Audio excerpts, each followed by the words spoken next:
LSU won the game after falling behind 17-3. One of the big moves in this game, the defensive adjustments made by Matt House and Brian Kelly. After they got up 17-3, after Ole Miss had gotten through the script, the defensive adjustments, especially on the route switching, was one thing, and of course Harold Perkins being in there made a big difference as well. This was Brian Kelly on the defensive adjustments that they made. I really would like to tell you there were a lot, but I think we just got a little bit more aggressive in talking to Matt at halftime.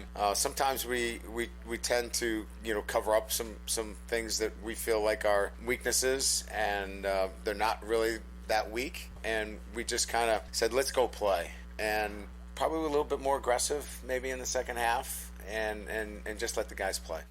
And one of the guys that they let play was of course Harold Perkins. He was good. He's active, as you saw. It's hard to get him on the field as much, but we felt like it was really important to get him out on the perimeter because he can run things down, and he's a very good pass rusher. He's an exceptional player. I think everybody knows that. But within our structure, some guys lose some playing time because of it, and some really good players lose some playing time. He's a really good player, and he impacts our defense, no doubt. So here's the conundrum is that basically at this point, Harold Perkins and B.J. Ojulari are playing the same position. And Ojulari is really good. Right now, I don't think he's playing better than Perkins, but he's really good. He's certainly one of the guys that you want on the field. We talked about this in film study today with Gordy on the podcast, Hannycast right now. It's up.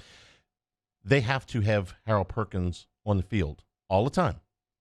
I understand their particular dilemma that when they bring him in the game, Ojulari's got to do something else. Or you could bring him in the game somewhere else. They didn't get both of them on the field at the same time until later in the game when Ole Miss was out in obvious passing situations and the game was getting away from them a little bit. This is Brian Kelly's biggest challenge over the next 2 weeks, is to figure out a way that Harold Perkins is on the field for every single defensive snap against Alabama.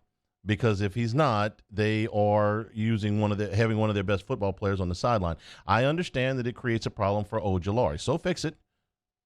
Figure out a way to get him on the field every snap that he's not absolutely exhausted or injured.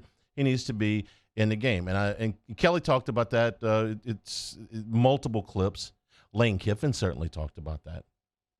Jackson Dart certainly talked about that. Hey, what was the difference in the second half, 40?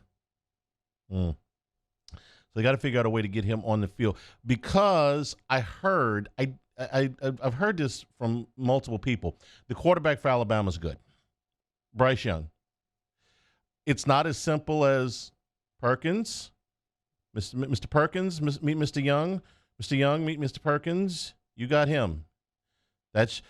He's your guy for the whole day.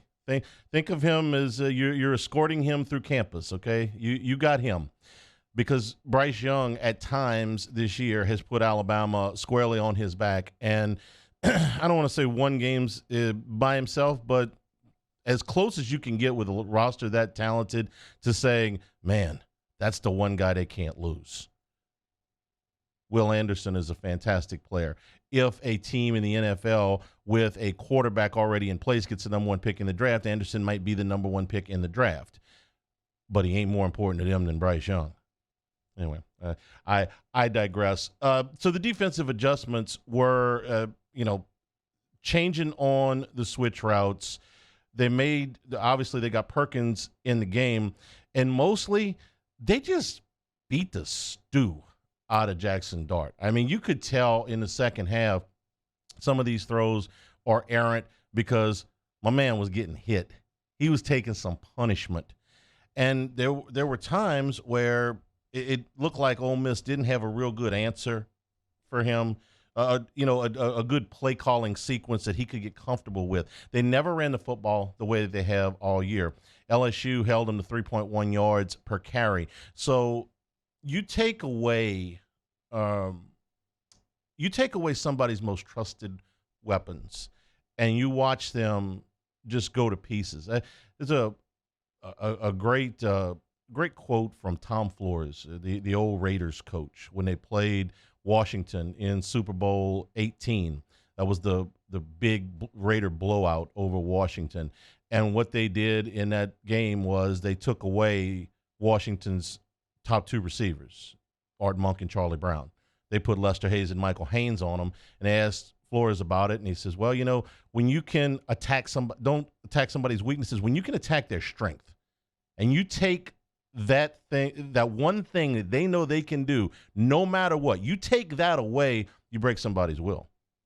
Oakland broke, was the Los Angeles Raiders, but the Raiders broke Washington's spirit that day, and I think LSU broke Ole Miss's spirit. You think you can run the ball on anybody? Nope, you can't.